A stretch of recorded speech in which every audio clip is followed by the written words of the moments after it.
Second half of our third Composers Forum for 2023. We're going to start out with a choral piece called Spine Train by Sophie.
Wow, Sophie.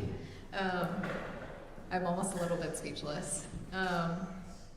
Yeah, just all of the different ways that you use the choir with the like body percussion and the kind of grooves underneath the text. Yeah, humans are a very fascinating instrument.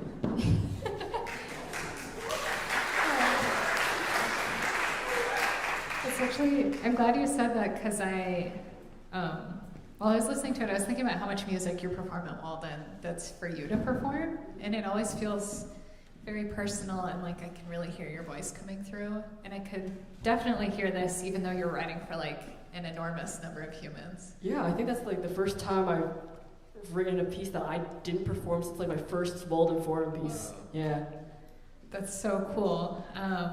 yeah, how did you find that process? Like taking something that's very you and then like, you know, having it work with like 20 or so people. I don't know, it just happened. I think that like everything I touch, I just like, the me essence just bleeds into it like marker without me trying. But actually, eventually, after hearing it performed so many times, I kind of stopped feeling like I had written it. Even though it felt me, it felt like something. It felt like the kind of music that I would enjoy listening to, but it didn't feel that like I had written it, which is something I actually strive for. Yeah. Yeah, I think that's definitely a really special feeling that happens when you get to listen to music without performing in it. It's like feeling of it coming to life on its own. And yeah, just watching the choir sing it, that totally came across. I loved the joy that you shared through this beautiful song, and it's just like, just makes me smile, and we definitely need more of that. I'm really glad. And the rhythm was just propelling us through the whole piece. It was just like pushing us forward and with super great momentum. Yep, that's a train. That's the train. That's the train. That's the train. It was chugging.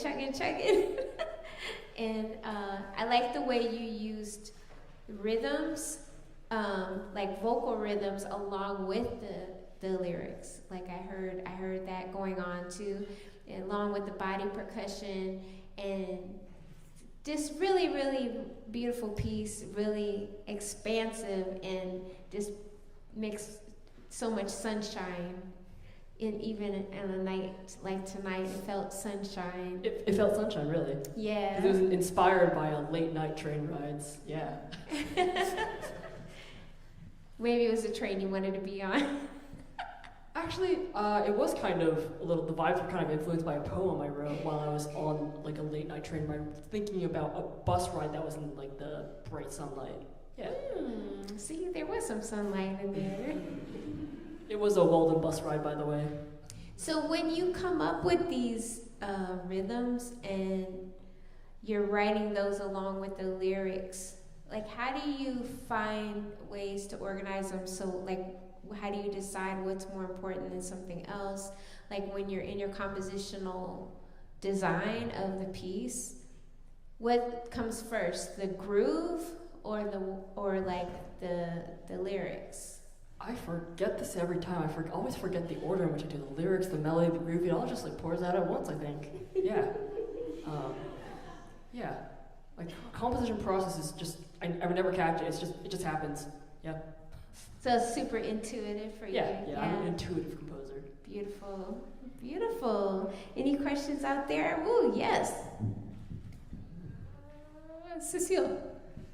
Hi, Sophie. Hi. I feel like this piece really is a very big new surprise to me, and it's really much like it sounds like, as they said in the hot seat, it sounds very Sophie, but at the same time it sounds not Sophie. And you did mention a lot that you want to walk out of your comfort zone and just try some of the new things, and I think you did it. You did a very good job. Oh, thanks. In this piece. And like you have a very good balance between like the rhythm, the background rhythm of like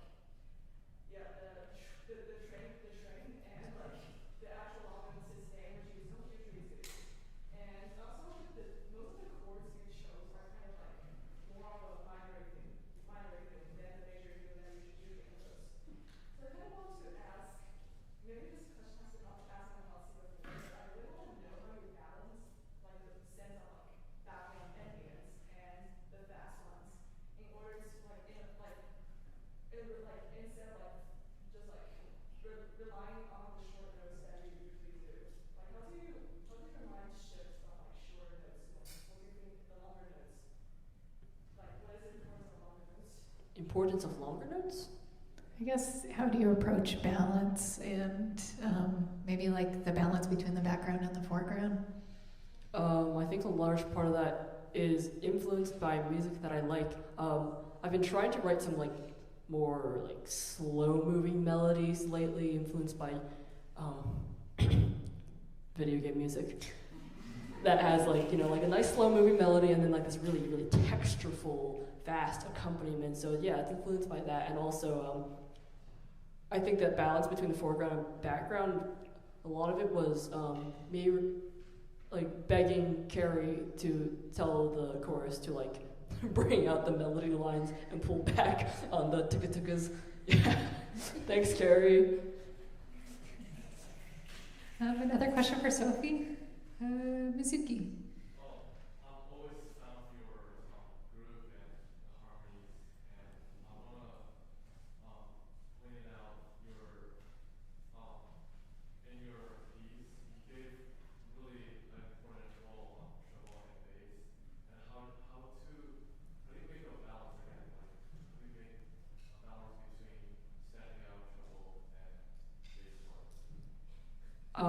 As an alto and a tenor, I suppose, in both, I really like to give every part a time to shine. Yeah. Cool. Well, if you have more questions for Sophie, definitely find them at the intermission. We already did that. The end of the show. Yeah, that was such an amazing way to start the second half. Thank you. Yay.